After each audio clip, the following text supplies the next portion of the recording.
No, I don't think anyone will notice. Especially if you keep those sunglasses on. Are you sure? Who is going to see this again? And what the hell is wrong with your voice? This is just for my class, don't worry about it. My voice gets a little high when I'm nervous. Also, I have been showing Gandhi in my class over the last couple of days and I may have picked up an accent. What? Okay, I guess we are ready. Hi Lisa and the rest of Cohort 10. As you know, I'm Trevor Friend and I am very pleased to. What? What? Co-op? Cohort. I tend to mumble when I'm nervous. Sorry about that. As I was saying, I am more than a little pleased to have Dr. Dean Smigger here today. Dr. Smigger is a professor. Dean, please. Just Dean. Dean is a professor of music at Belmont University in Nashville, Tennessee, but he is not here to discuss music with us. Right, Doctor? Oh, I'm sorry, I meant right, Dean? Janis Joplin wore Foster Grant sunglasses. Excuse me? Janis Joplin always wore Foster Grant sunglasses. On August 3rd, 1970, Janis told Dick Cavett that she only wore Foster Grant sunglasses. I thought we decided that we wouldn't talk about music. We aren't. We were talking about sunglasses. I'm sorry, Lisa. We had a really long trip back from the airport and there was a lot of traffic. I think the Valium we took for the flight, that he took for his flight, has Dean a little distracted. There wasn't any traffic. Do you hear crickets? Distracted. Distracted though, right. Dean isn't going to talk about his 25 years teaching music at Belmont University. He is going to talk with us about, oh look, a chicken.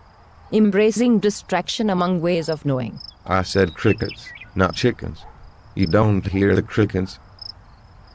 You, sir, what's your name?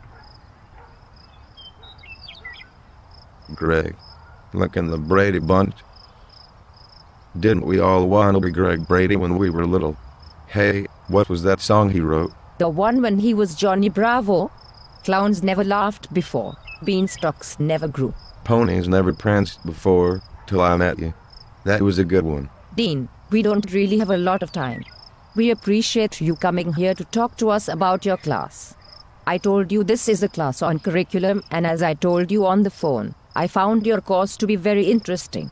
Could you talk about your course for a minute or two, particularly your use of essential questions and performance tasks? When we talked on the phone, which time? I think every time we talked on the phone, we talked about your course on distractions as a way of knowing, rediscovering our five senses. I was on my new iPhone. I don't think the new iPhone was worth it. What do you think, miss? Hershey? You saw? Oh, I am sorry. Your name is?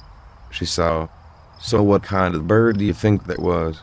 Miss, she saw. Dr. Smigger. Her name is Hersey. Not she saw. Listen. I have never heard a bird like that.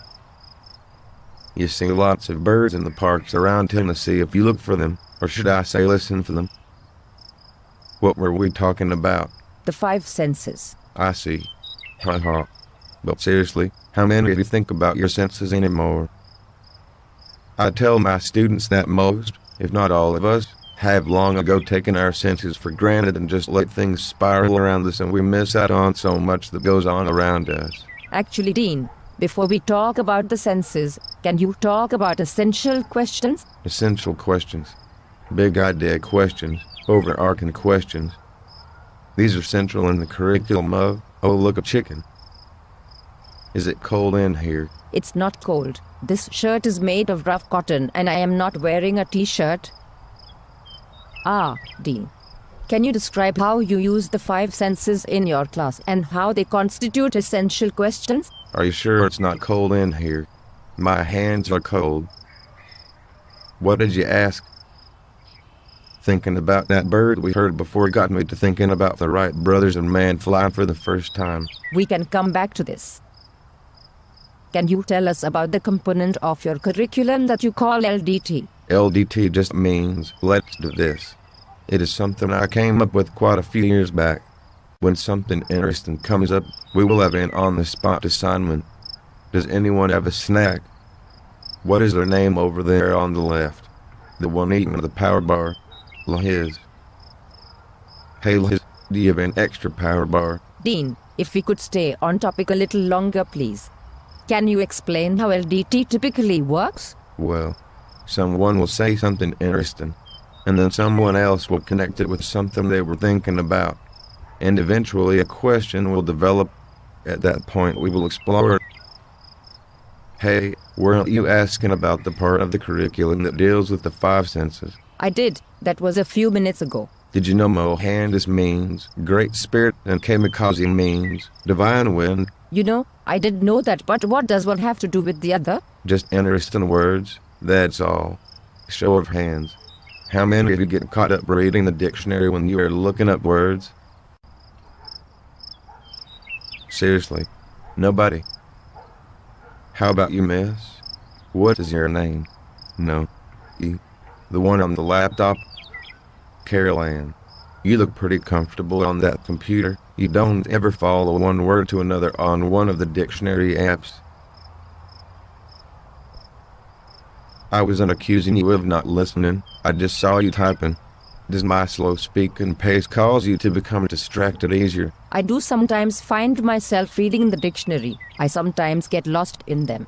I actually just bought the Oxford American Dictionary app, and it can be addicting. Not addicted or not lost. Distracted.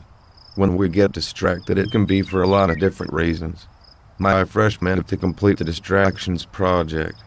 Would you like me to explain the project? I am sorry, Lisa, but you're going to have to make time. This is the outline of the distractions project. What does it mean to be distracted? How can this be a good thing? When does it produce unwanted results? Why would one want to gain control of this phenomenon? For this project, you will embrace the notion of being distracted in an appropriate manner.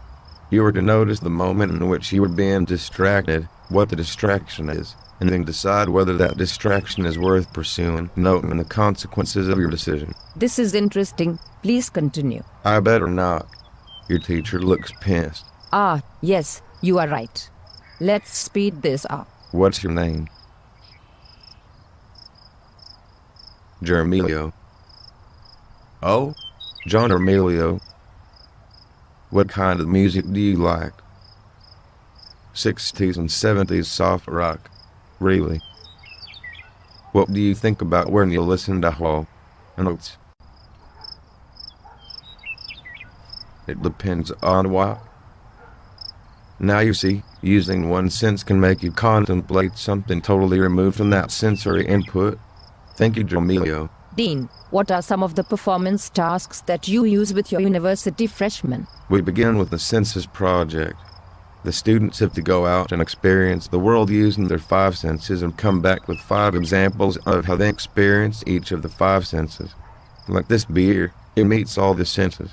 I see it. I heard that bottle open up.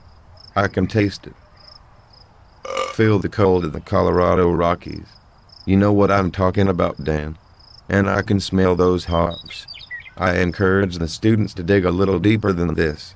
However, this is a good example of how we use our senses constantly but are mostly unaware of them. What are some of the other performance tasks or essential questions that you use in your course? Well, there's the Distraction Project.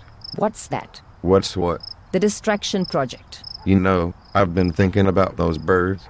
They have been flying for millions of years and they haven't made it to the moon. Is this an example? Of what? I think you are confused. Don't you see? Birds have been flying for millions of years, but humans had only been flying for 66 years before we reached the moon. That's because people get distracted, and sometimes choose to follow their distractions. When we follow our distractions, we can end up in some wonderful places. It's unfortunate that more people are not aware of the tremendously rich ideas you have assembled for the pursuit of knowledge by distraction. Have you ever thought of expanding your course through other education systems? Are there any cookies? Maybe a Twinkie laying around anywhere. Hey, does anyone know if it's true that Hostess is going out of business? I wonder if that is related to the economy. So is that a no? You have not thought about expanding distraction as a pathway to deeper understanding to other schools. When did you ask that? I haven't any plans of yet to capitalize on my course and its curriculum, no. If I were to give an outline of content for your curriculum, would it be fair to say that it includes not only using your senses for educational advancement and following your distractions to whatever conclusions, if any, they arrive at, but also discussing common texts, lectures, and films? Yes. Thank you, Dean and Sminger. Now, does anyone have any questions? Yes, Jenny? Dean, can you answer that? I wasn't listening. Do you use air vacuums up here, or Q-tips? Anyone else? Unfortunately, we are out of time. I would like to thank Lisa Dyer for finding money in the budget to fly Dr. and Sminger up here and for providing him with a Greyhound ticket home. And Josh for... Wait a minute, what the hell did you just say? Greyhound. Do you know that they're known as a mean dog?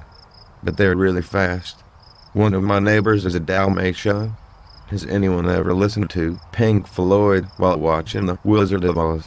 What breed of dog was Toto? Thank you, Dean. I have handouts if anyone is interested. That's all for me and we are out of here.